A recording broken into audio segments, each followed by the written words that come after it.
Salut les SACU, j'espère que vous allez bien. Aujourd'hui on se retrouve pour un nouvel épisode où je vais vous parler des outils qu'on utilise le plus souvent en 2D. Donc dans cet épisode je ne vais pas vous expliquer toutes les fonctions que vous pouvez trouver dans les menus 2D. Je vais simplement vous parler de ceux que j'utilise le plus et ceux qu'on utilise à 80% du temps. Parce que les autres on les utilise que dans des cas très particuliers et je vous laisserai expérimenter par vous-même certaines fonctions. Donc on va tout de suite commencer avec l'outil point. Donc l'outil point, certaines personnes ne l'utilisent quasiment pas. Moi il me sert simplement pour me repérer un peu dans l'espace. Alors il se présente comme ça, tout d'abord avec les points simples ou les points multiples. C'est exactement la même fonction, seulement les points multiples vous permettront de poser plusieurs points sans arrêter la fonction à chaque fois. Il vous permet simplement de poser un point, que ce soit sur une ligne ou complètement dans l'espace.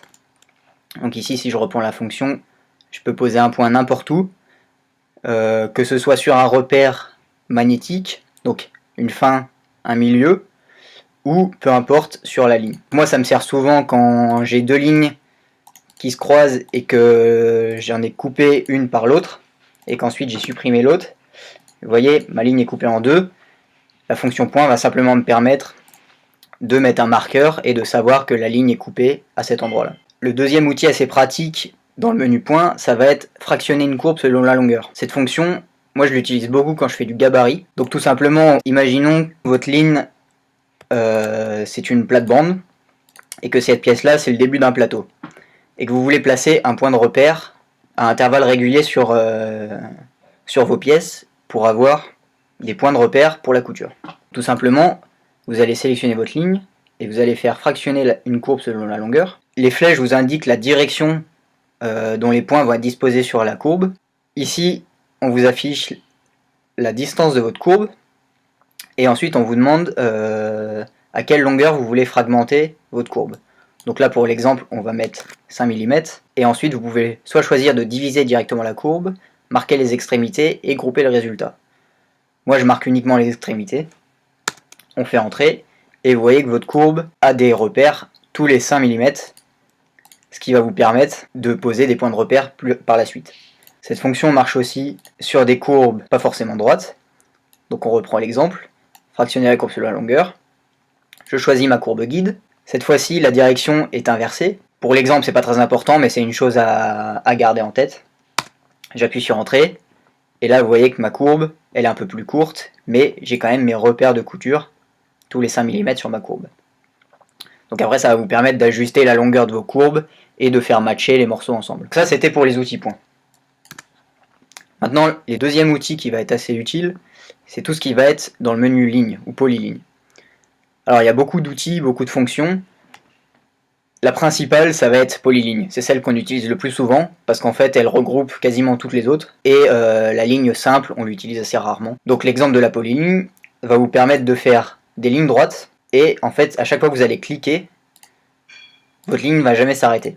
Elle s'arrêtera seulement si vous revenez à votre point de départ. Maintenant, une fois que ma ligne est fermée, quand je clique sur n'importe quel endroit, ça sélectionne la totalité de mon tracé. Si je veux maintenant sélectionner uniquement ce segment-là, je peux utiliser la fonction décomposer, et à ce moment-là, je pourrais utiliser indépendamment chaque trait. Dans la suite du menu, vous avez toutes les options que permettent les lignes. Vous pouvez faire des lignes perpendiculaires à une autre courbe, etc. etc.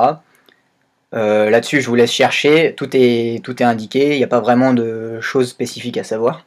Ensuite nous avons le menu courbes à partir de points de contrôle, ou les courbes un peu plus complexes. Donc ces courbes là, ça va être destiné principalement à des courbes en 3D dans l'espace, mais vous pouvez aussi l'utiliser si vous avez différents repères dans l'espace. Par exemple, si j'utilise points multiples et que j'ai différents points, je vais pouvoir utiliser interpoler des points, et à ce moment-là, votre courbe va passer par les points que vous aurez sélectionnés.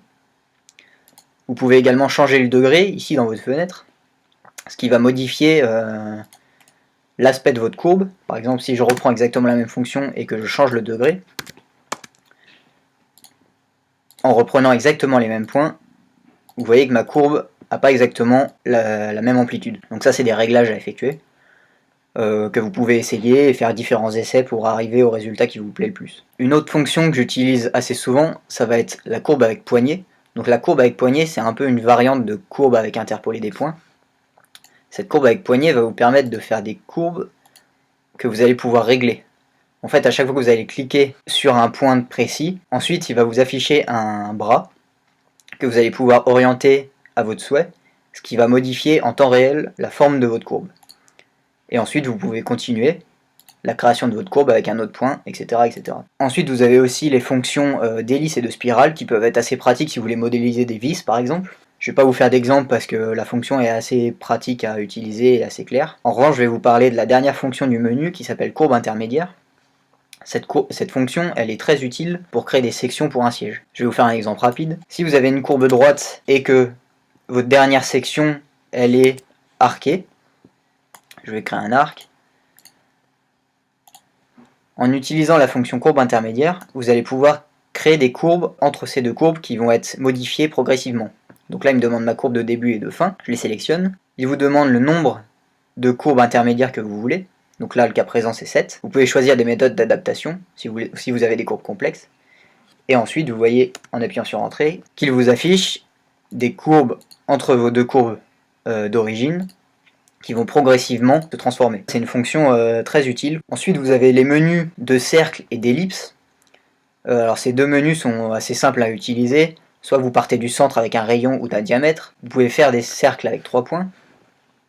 Vous pouvez également faire des cercles tangents à 3 courbes. Ça, c'est une fonction qu'on utilise assez rarement, mais qui peut servir. Si j'ai 3 courbes indépendantes, peu importe leur position, et que j'utilise cercle tangent à 3 courbes, je dois seulement utiliser mes 3 courbes de base, et vous voyez, il me crée un cercle en fonction de ces 3 courbes. Le menu ellipse, c'est à peu près la même chose. Vous pouvez partir soit du centre, d'un diamètre, vous pouvez partir d'une courbe, et vous pouvez utiliser des sommets. Un autre menu, ça va être le menu arc. Les deux fonctions les plus utilisées pour le menu arc, ça va être arc, départ, fin, point sur l'arc. Cette fonction, elle va vous permettre de faire la plupart des arcs. Attention seulement, dans certains cas, vous pouvez créer un arc dans une vue, mais en fait, il se peut que votre tracé ne soit pas sur le même plan. Il pourrait être décalé dans votre vue 3D. Ça peut arriver. Donc ça, faites bien attention. Et la deuxième fonction qu'on utilise très souvent dans le menu arc, ça va être départ fin, direction au départ.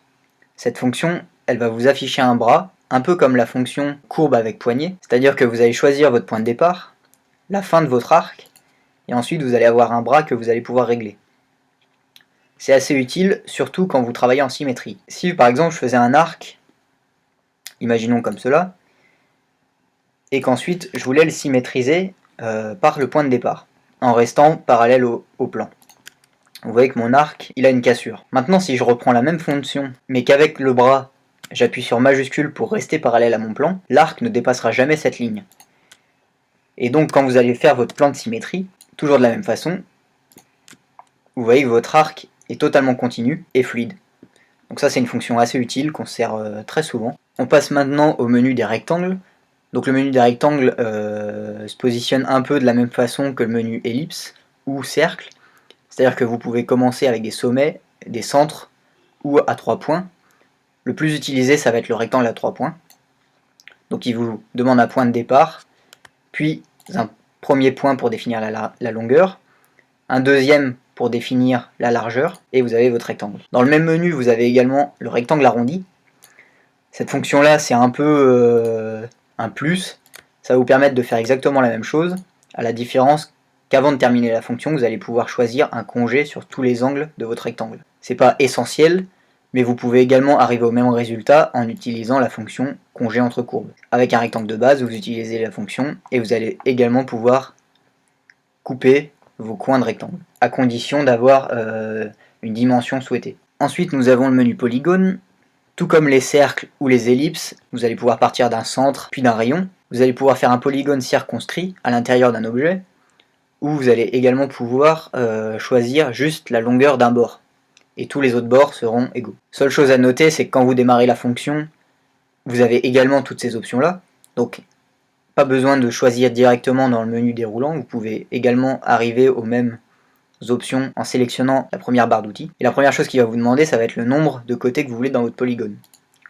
En choisissant différents nombres, le résultat va être en fonction. Et ensuite, vous allez pouvoir le placer à votre envie. Et le dernier menu des fonctions 2D, ça va être le menu principalement pour les congés. Dans ce menu là vous allez retrouver beaucoup de fonctions, dont certaines qui sont utilisées plutôt pour la 3D. Parmi les plus utilisées, ça va être congé entre courbes, donc je vous l'ai fait voir juste avant avec le menu rectangle. Le menu congé va vous permettre dans un angle d'arrondir avec un rayon, d'arrondir les angles. Donc ça c'est très utile. Ça marche pas seulement dans des angles droits, ça peut marcher dans des angles totalement ordinaires. De la même façon, on sélectionne mode de courbe et il crée un arc supplémentaire. Vous pouvez ensuite couper votre première courbe par votre congé, supprimer ce qui dépasse, et vous avez le même résultat. Une autre fonction très utile, ça va être le raccord arc. On peut s'en servir à la fois dans la 2D mais aussi dans la 3D. D'ailleurs, peut-être plus souvent dans la 3D. Ça va servir si vous avez deux courbes qui ne se touchent pas, qui ne sont pas forcément dans le même plan, mais que vous voulez quand même les raccorder avec une courbe, vous allez utiliser cette fonction. En cliquant près de l'extrémité de votre courbe, il va vous afficher une courbe en S automatiquement. Ensuite, vous avez 3 points de contrôle pour régler la médiation entre les deux courbes, et ensuite la position sur chacune d'elles. Donc ça c'est une fonction très utile, qui évite de chercher trop longtemps avec des arcs, etc. Dans la même sélection, vous allez pouvoir trouver décaler une courbe, elle va fonctionner uniquement sur des plans 2D. Quand vous allez être dans un environnement 3D et que votre courbe va être en 3D, cette fonction risque de vous créer des erreurs. En revanche, pour de la 2D, elle est très utile. Imaginons pour un plateau de côte, si vous utilisez votre première ligne et que vous savez que vous avez une deuxième côte à 50 mm, vous allez pouvoir directement rentrer la distance et créer votre fonction. Dans la même fonction, vous allez aussi pouvoir décaler des deux côtés d'un seul coup. Donc là, vous voyez qu'il m'a créé deux fois la courbe de chaque côté.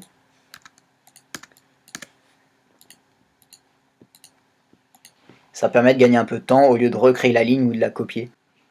Donc voilà, on a fait le tour d'à peu près toutes les fonctions que j'utilise le plus pour la 2D. J'espère que cet épisode vous a plu. Si vous avez des questions ou que j'ai été un peu trop vite sur certains points, n'hésitez pas à le mettre dans les commentaires et je pourrais refaire une vidéo sur des points un peu plus précis ou un peu plus développés sur chaque fonction. Et n'hésitez surtout pas, si vous avez des questions sur n'importe quel autre outil dans Rhino, n'hésitez pas à nous le mettre dans les commentaires et on vous fera une petite réponse. À la prochaine et restez connectés.